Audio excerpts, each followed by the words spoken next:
Hello नमस्कार दोस्तों, स्वागत है आपका अपने परिवार वॉरियर विल पर। तो दोस्तों,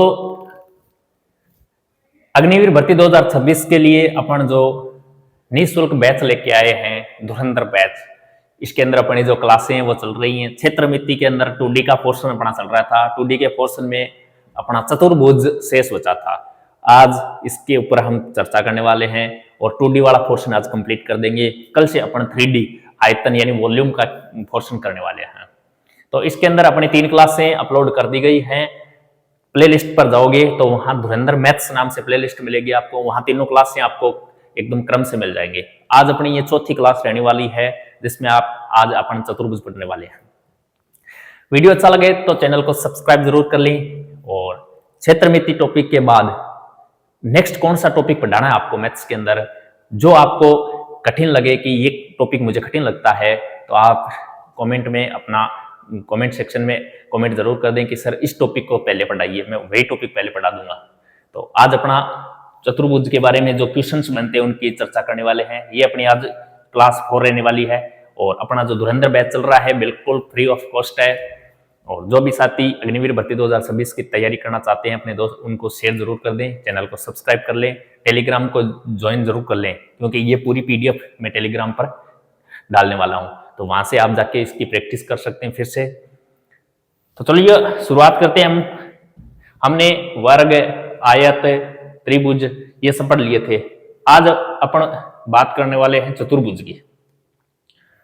त्रिभुज तक हमने पढ़ लिया था इसके अंदर, तो आज अपन बात करते हैं चतुर्भुज क्या होता है। देखो, चतुर्भुज कई प्रकार के होते हैं। सबसे पहले मैं बात करता हूं समांतर चतुर्भुज क्या होता है। समांतर चतुर्भुज जिसके अंदर समान अंतर हो, समांतर चतुर्भुज।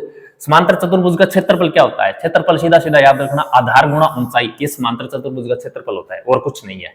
एक होता है सम चतुर्भुज, सम यानी समान चतुर्भुज, जिसकी चारों भुजाएं समान होती हैं, जो सम चतुर्भुज कहते हैं। और जिसके अंदर जो ये विकर्ण होते हैं ये अलग अलग होते हैं, D1 D2। तो सम चतुर्भुज का क्षेत्रफल होता है 1/2 और विकीर्णों का गुणनफल। ये देखो D1 D2 ये विकर्ण है, तो सम चतुर्भुज का क्षेत्रफल का सूत्र होता है 1/2 इंटू विकीर्णों का गुणनफल। इसके अलावा एक का मान यानी भुजा का मान निकालने के लिए पूछे अपन को सम चतुर्भुज में भुजा का मान कैसे निकाले, तो a बराबर होता है 1/2 रूट के अंदर D1 का स्क्वायर प्लस D2 का स्क्वायर, यानी विकीर्णों का स्क्वायर करना है और दोनों का योग करना है और उनका वर्गमूल करना है और कुछ नहीं है। एक इसका परिमाप तो मैंने बता दिया, चारों भुजाओं का योग। त्रिभुज है तो तीनों भुजाओं का योग है, वर्ग है तो चारों भुजाओं का योग, आयत है तो चारों भुजाओं का योग है, वृत्त है तो उसकी परिधि का योग, और ये चतुर्भुज है तो चारों भुजाओं का योग। यही परिमाप होता है और कुछ नहीं है। इसके बाद अगर हम आगे बात करते हैं, एक होता है समलंब चतुर्भुज जिसके अंदर समान लंब खींचे जा सकते हैं, उसे समलंब चतुर्भुज कहा जाता है। ठीक है ना। समलंब चतुर्भुज में कुछ नहीं है, 2 भुजाएं होती हैं, दोनों भुजाओं का मान अलग अलग होता है और इस प्रकार होता है। इसके अंदर जितने भी आप लंब खींचोगे ना वो सभी समान लंब होंगे। समलंब चतुर्भुज में क्या होता है, समलंब चतुर्भुज का क्षेत्रफल कैसे ज्ञात किया जाता है? जो बीच में लंब खींचा जाता है ये h ऊंचाई का होता है ना। ये कहीं पर खींच दो h ऊंचाई का रहेगा। ये समलंब चतुर्भुज के क्षेत्रफल का सूत्र होता है 1/2 भुजाओं का योग गुणा h यानी ऊंचाई। इसका क्षेत्रफल का सूत्र होता है 1/2।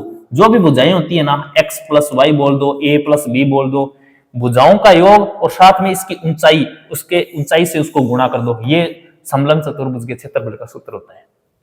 ये नॉर्मली सूत्र याद करने आपको, ये सूत्र याद है तो ये क्वेश्चन एकदम आसान लगेंगे, सूत्र याद नहीं है तो ये क्वेश्चन एकदम कठिन लगेंगे, सीधी बता रहा हूं। ठीक है ना।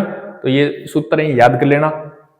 चतुर्भुज से संबंधित क्वेश्चन किस प्रकार के बनते हैं, देखो मैं 2-4 क्वेश्चन करवा देता हूं आपको। एकदम इसी पैटर्न के क्वेश्चन बनने वाले हैं और कुछ नहीं है इसके अंदर।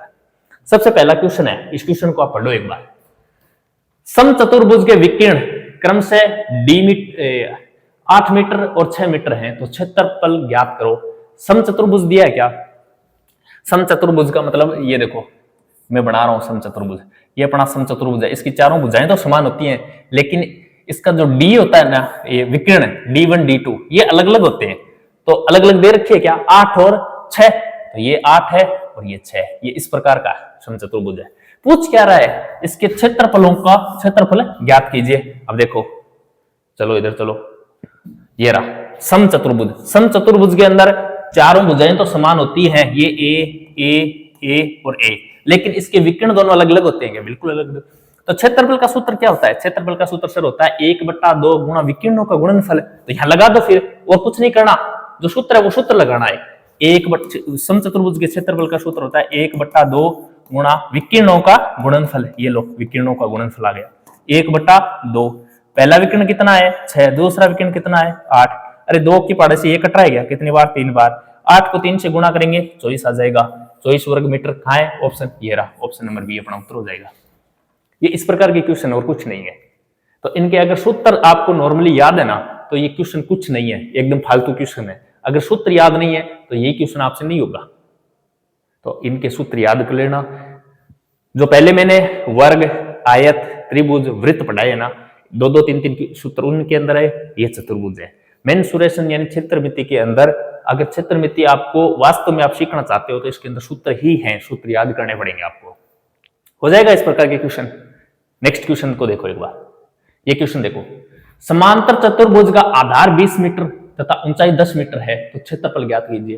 देखो समांतर चतुर्भुज दे रखा है क्या? समांतर चतुर्भुज का क्षेत्रफल क्या बताया था मैंने? समांतर चतुर्भुज का क्षेत्रफल होता है, क्षेत्रफल बराबर होता है आधार गुणा ऊंचाई। अरे आधार गुणा ऊंचाई, यही तो बताया था। ये लो, ये मैंने सूत्र बता दिया। अब उत्तर निकाल लो। अरे सूत्र आने के बाद तो कुछ है ही नहीं, क्वेश्चन के अंदर से मान देखना है, मान देखकर इस सूत्र के अंदर रखना है, कैलकुलेशन करके उत्तर निकालना है, और कुछ नहीं है। तो समांतर चतुर्भुज का आधार दे रखा है 20 मीटर और ऊंचाई दे रखा है 10 मीटर, और क्षेत्रफल पूछ रहा है क्या? निकाल लो आधार। आधार कितना दे रखा है सर? 20 मीटर। ये लो, आधार की जगह 20 रख दो। ऊंचाई सर, ऊंचाई कितनी है? 10। ये लो, 20 को 10 से गुणा करेंगे सर 200 आएगा। 200 वर्ग मीटर कहाँ है? ऑप्शन नंबर सी, ये रहा। ये इस प्रकार के क्वेश्चन है, एक एक लाइन के क्वेश्चन है। तो सूत्र अगर याद है तो ये एकदम आसान क्वेश्चन है, वरना ये क्वेश्चन कठिन हो जाती है। इतना ही फर्क है और कुछ नहीं है।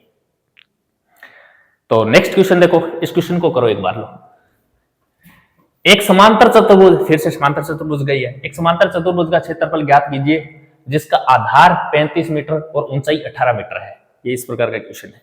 एक समांतर चतुर्भुज का क्षेत्रफल ज्ञात कीजिए जिसका आधार 35 मीटर और ऊंचाई 18 मीटर। करो इस क्वेश्चन को, करो। सेम ही अभी बताया था ना, वही क्वेश्चन है, करो। समांतर चतुर्भुज का क्षेत्रफल क्या होता है सर? समांतर चतुर्भुज का क्षेत्रफल होता है आधार गुणा ऊंचाई। अरे यही तो होता है, यही तो बताया मैंने। रख दो इसके अंदर मान। आधार कितना दे रखा है सर? आधार दे रखा है अपने को 35। ये लो 35 रख दो, मल्टीप्लाई। ऊंचाई कितनी सर? 18 दे रखी है। कर दो इसको, मल्टीप्लाई करना है। 18 5 90, 0 हासिल 9, 18 3 54, 54 और 9 63 होते हैं। ये लो 630। 630 कहीं ऑप्शन में है क्या? बिल्कुल है, ये रहा 630 मीटर स्क्वायर। ये इस प्रकार के क्वेश्चन है। समलंब चतुर्भुज का मैं आपको एक क्वेश्चन देता हूं। समलंब चतुर्भुज का देखो किस प्रकार का क्वेश्चन आता है, करना आप इस क्वेश्चन को। क्वेश्चन लिख रहा हूं मैं, समलंब चतुर्भुज का क्षेत्रफल ज्ञात करो। क्षेत्रफल है ज्ञात करो जिसकी एक भुजा 10 व दूसरी 20 मीटर है, 20 मीटर है, और उनके मध्य ऊंचाई दे रखी है आपको, मान लो 10 दे रखी है, 10 मीटर है। ये लो, ये इस प्रकार का क्वेश्चन बनता है। समलंब चतुर्भुज बताया था ना, इस प्रकार का होता है, इस प्रकार का चतुर्भुज होता है। इसके अंदर एक भुजा आपको कितनी दे रखी है सर? 10 दे रखी है, दूसरी 20 दे रखी है, इनके बीच ये ऊंचाई होती है, ऊंचाई कितनी दे रखी है सर? 10 दे रखी है। क्षेत्रफल पूछ रहा है, ये देखो क्षेत्रफल क्या होगा।